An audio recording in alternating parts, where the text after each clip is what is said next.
Tonight on CTV News, a city council is calling for another solution to help the controversial stadium project. It's a big Christmas tree with a big message for Canterburyans. And what a scorcher. Temperatures soar in the region, but how warm was it?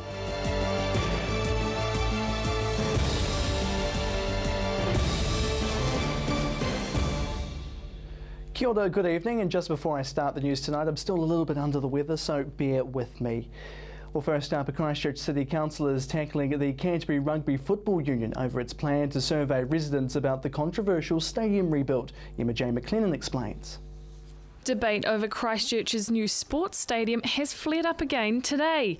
City Councillor Jani Johansson is adamant the rugby union shouldn't be involved in a survey over whether ratepayers want it or not.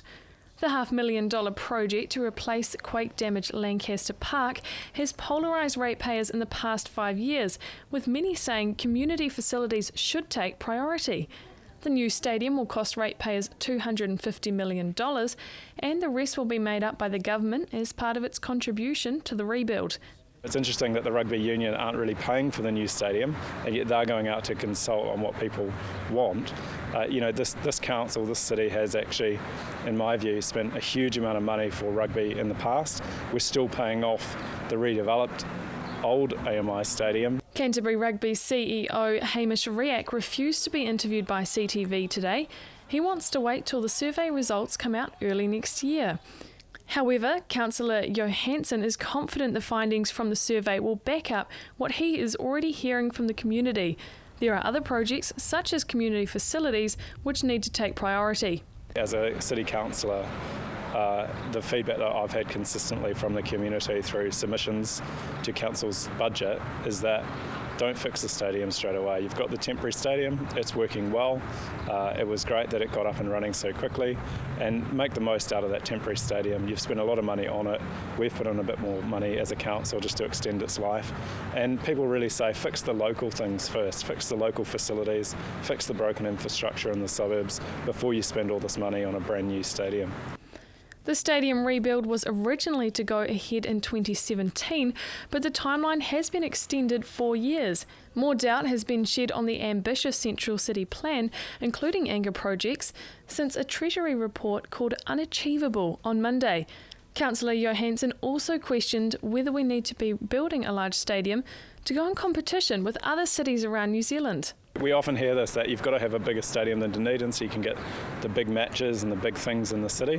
The reality is, in New Zealand, there still needs to be some strategic thought to having a network of stadiums. The reality is that we're now competing against other cities in New Zealand, and again, we can't just keep spending more and more money to compete against the likes of Dunedin and Nelson and Wellington and Auckland for events. The rugby union argues tourism and hospitality groups are welcoming the idea of a new stadium, but Councillor Johansson says it may not pay in the long run. While the debate continues, Canterbury Rugby has been temporarily based at the 15,000-seat AMI Stadium. How long it will stay there is anybody's guess. Emma Jane McLennan, CTV News. A drink driving campaign in rural Canterbury has kicked off, aiming to prevent deaths on the roads this holiday season. Here's Emma Jane McLennan. With Christmas and summer holidays on the way, many have reason to celebrate. But for those in rural districts, there is a big concern, keeping friends and family safe on the roads, especially after a few beersies. People can use courtesy vans. Most of our hotels out here have those. We suggest sometimes take turns being the sober driver. It doesn't hurt one night every so often to take your mates home. And just, look after each other and make sure that no one's driving after they've had too much to drink.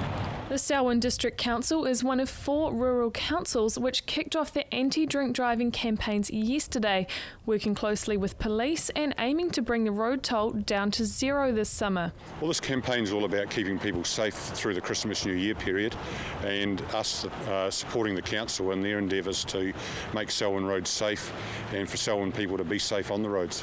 While it's an annual campaign, it's a very serious one. The rural population is overrepresented in drink driving statistics, which contribute largely to the road toll, especially over Christmas and New Year. Selwyn Police and Council are working together to raise awareness and show people just how easy it is to be over the limit without even realising it. Yes, we don't support the people in the industry saying that it's safe to have 2 drinks. For some people that might be really unsafe. Lots of people, more than 1 drink too many.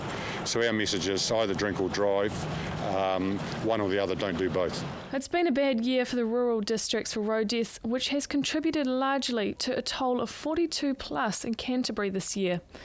But Tinning is confident the culture is slowly changing as people realise the dangers. I think things are changing. It is becoming unacceptable now to drink drive, so people are looking at different ways of enjoying themselves and getting home safely. So when you're heading out on the roads this summer, make sure you're sober and look out for your friends too. Emma Jane McLennan, CTV News.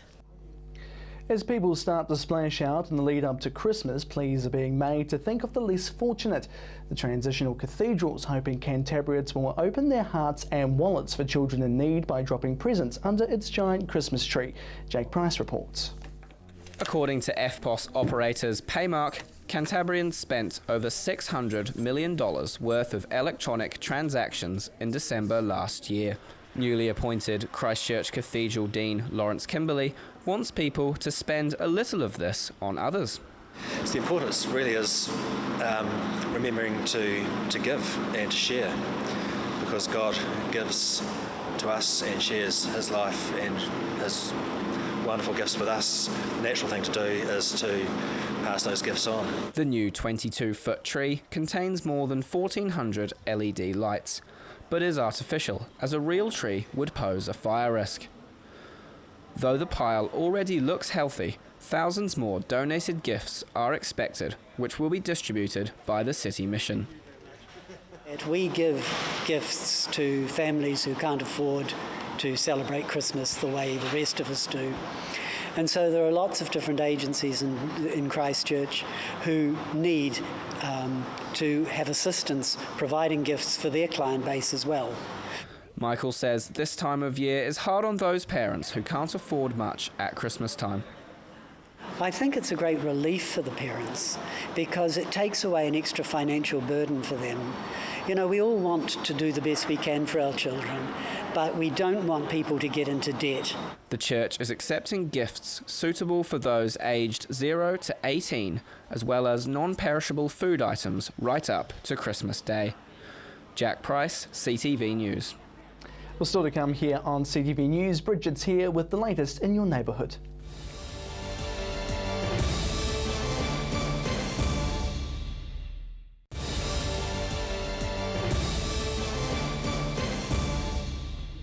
Welcome back to CTV News. A new program is helping young people turn their ideas for a better world into a reality. The Live the Dream program will officially launch in Christchurch tonight, marking the first time the program has come to the city. Designed by Inspiring Stories founder and CEO Guy Ryan, the program aims to mentor and challenge young people so they can solve the problems they see in the world.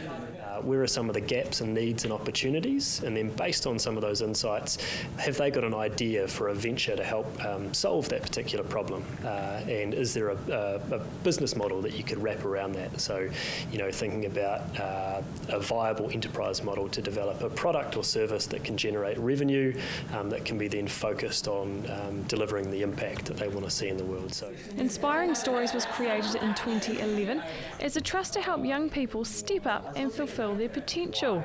The past years have seen the trust become known for events such as the Festival for the Future, and this year Ryan was named Young New Zealander of the Year for his work. He says it's the success stories of young people that motivate him. One example would be Bonnie, whose big, bold goal is to cure treatable blindness in the South Pacific. And how she wants to do that is she has an ethical cosmetics company. So the beauty and cosmetics industry is a $55 billion global industry, but there's a gap in the market for good, ethical, organic and vegan beauty and cosmetics products. So her first product is a mascara for sight, which she calls it, and a portion of all of the proceeds she partners with the Fred Hollows Foundation, who do restorative sight surgery. There are 12 Christchurch applicants going through the program over the coming weeks, each with entirely different ideas and part of a nationwide contingent of 60. What I'd like to achieve is to create a platform by which people particularly freelancers and entrepreneurs to connect, for them to be able to efficiently access knowledge, be able to tap into people who can teach them things and help them with their areas of expertise or develop their product and all those things while being able to sustain themselves. Many contain common threads of sustainability, philanthropy and helping others achieve their own goals. My idea is sort of around building healthy communities by making the land healthy first and the sea healthy first. So it's about environmental degradation and addressing that issue. The program, open to anyone aged 18 to 30, will be launched with a bang this evening with an opening party for participants and their mentors. Statistics New Zealand report shows Canterburyans are raking in more money than the average Kiwi household, with a median weekly income of $671 compared to the national average of $615. The report also shows Canterbury, in fact, is home to 13% of New Zealand's population, with half of migrants moving to the region from Australia, the UK and the Philippines. One of the most famous documents in English history, and once owned by Henry VIII's divorce lawyer, is on display at the University of Canterbury. Jake Price went for a look. A 500-year-old Magna Carta copy owned by Canterbury University is on show for the first time. This pocketbook version was shipped to Christchurch in 1852 by the Canterbury Association and came to the university via the Christ's College Library. The Canterbury Association was setting out to create an Anglican colony in New Zealand. As part of that, they wanted to have all the right texts, all the right books. Magna Carta clearly very near the top of that list. The original Magna Carta was signed 800 years ago, and detailed rights still part of New Zealand law today. This copy, printed in 1532, was originally owned by probably the busiest lawyer in England at the time, Richard Sampson. This is a man who was the King's proctor in the divorce case against Anne Boleyn, so he prosecuted Anne Boleyn, resulted in her head being cut off, of course. Other items on display include a priceless 18-metre 15th century lineage scroll detailing English kings, which Dr. Jones thinks shows how history can intertwine. I talk about this with my colleagues in terms of whakapapa and in terms of genealogy, and this is a real example of considering the crossovers and the points of comparison and the points of interest between medieval European society and Maori society today. The Englishman is surprised such artefacts reside in this part of the world. I was expecting to come to New Zealand and think, well, I'll be teaching here for a bit, but then I'll have to go back to Europe where they have proper documents. And instead, I found that actually New Zealand has a hidden treasure trove of medieval and early modern material that people just really haven't recognised the significance of. The exhibition runs until Sunday, and Dr. Jones says it's likely these precious documents won't be displayed again for another 50 years. Jack Price, CTV News. And now let's cross to Bridget Rutherford in the newsroom with what's happening in your neighbourhood.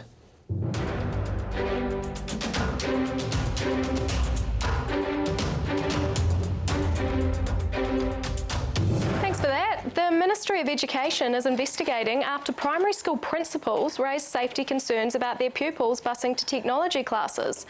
Our Lady Star of the Sea School and Redcliffe School pupils bus to the former Phillipstown School site every Wednesday for the classes. But Our Lady Star of the Sea principal, John Kane, says school staff are very concerned about the current seating arrangements on the bus. He says there are 67 pupils aged 12 to 13 to one bus, and they're having to sit 3 to a seat. Some had slid off seats when drivers braked too quickly. The ministry says for primary and intermediate pupils, the seating arrangement is 3 to a seat, but it would be investigating as a matter of urgency. St Margaret's College students went tribal and did battle against each other for their annual special week. The theme this year was Survivor, with middle school students making up tribes with leaders, banners and bandanas. They even built shelters, purified water and used solar ovens to get points to be top tribe. The students set up their websites for their tribes, produced video blogs and released news reports throughout the week. Special week culminated with a hangi and colourful final tribal dance showdown. Graffiti and bullies are out, but happier families, more smiles, colourful gardens and being nicer to your neighbours are in.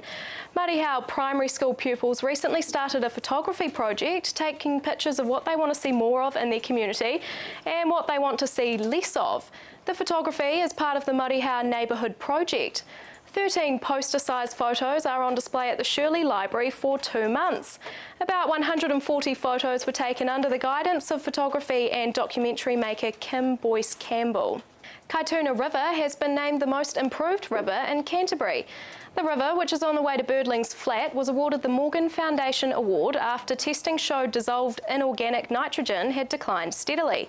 One of the components of dissolved inorganic nitrogen is ammonia, which is associated with faecal contamination and highly toxic to plant life. Environment Canterbury chairwoman Dame Margaret Baisley says the award shows the good progress being made by the community in improving ecosystem health. More than 400 people have had a look through Littleton's new art gallery. 50 Works Gallery opened on Saturday. Gallery director Ronnie Kelly says it's been a long process renovating and building and getting the London Street Gallery ready to open. Its aim is to show the work of contemporary artists and designers. A soil health study on a converted dairy farm near Dunsandel has produced some surprisingly positive results. The first of its kind study on the former dryland sheep farm is looking at water and carbon losses from the soil. Early indications have showed a net gain in carbon over the year, contrary to other longer-term studies. The land also doubled its production and increased water use efficiency by 30%. Landcare researchers John Hunt says the results were unexpected. From the newsroom, I'm Bridget Rutherford.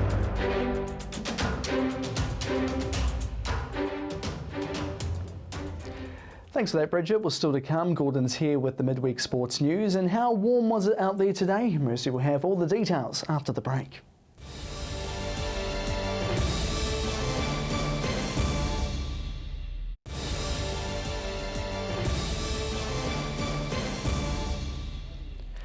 Welcome back to CTV News. Now here's Gordon Finlater with the latest in local sport.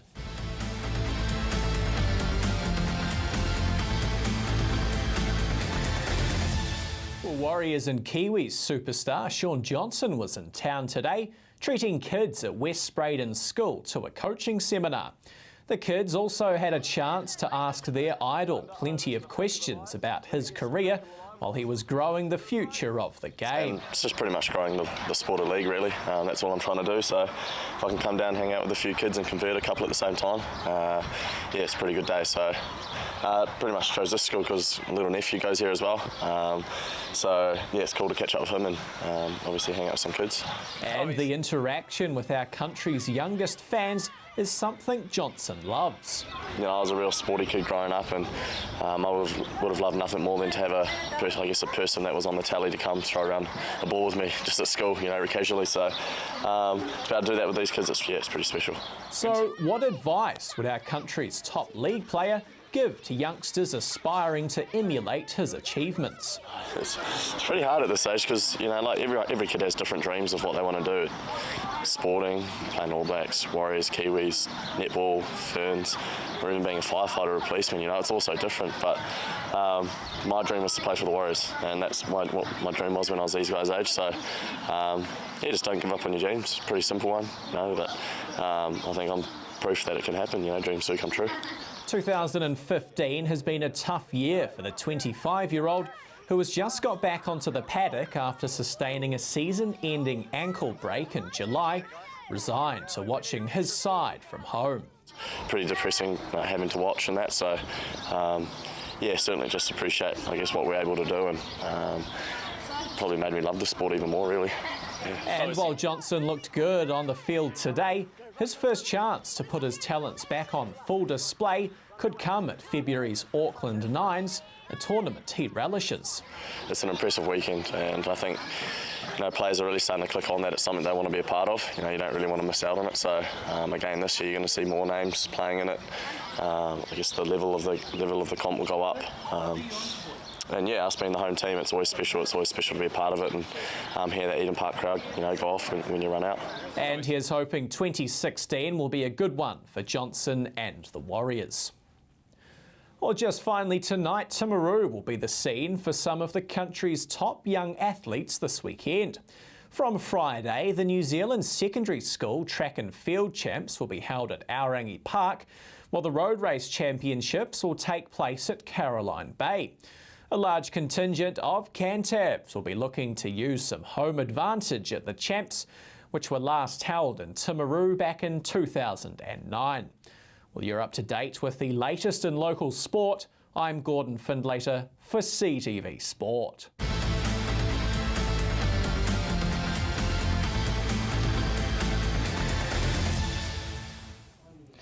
Thanks for that, Gordon. Now it's time for your region's weather forecast. So, Mercy, a very warm day out there today, and just as I come back to work.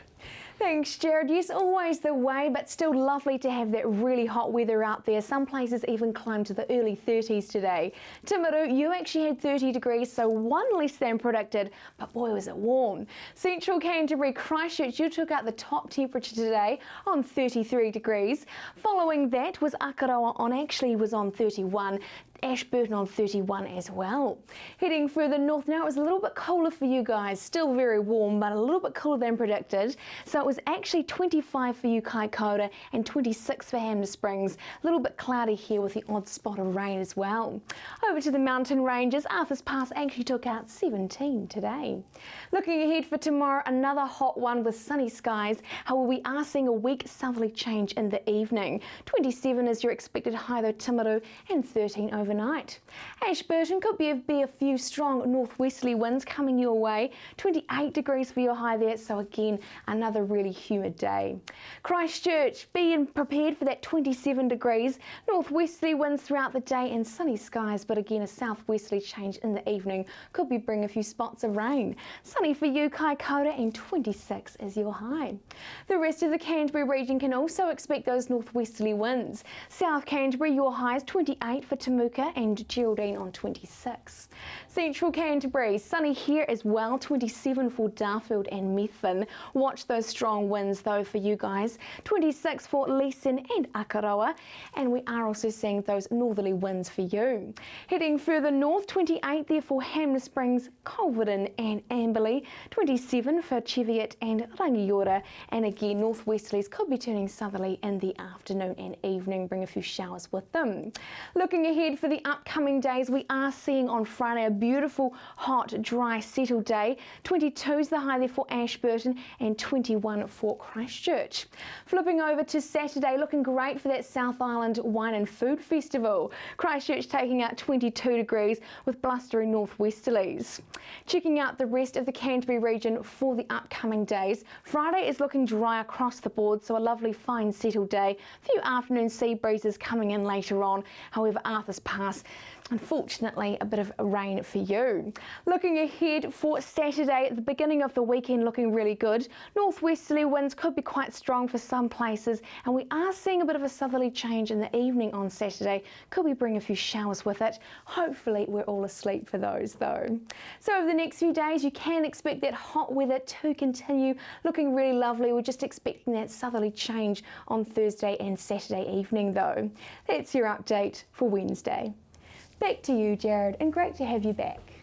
Thanks for that, Marissa. It's good to be back. And that's CTV News for tonight. You can find all our stories and bulletins on demand at ctv.co.nz. We'll leave you now with pictures of Hector dolphins spotted by local boaters. Thanks so much for joining us. I'm Jared McCulloch. Have a great evening.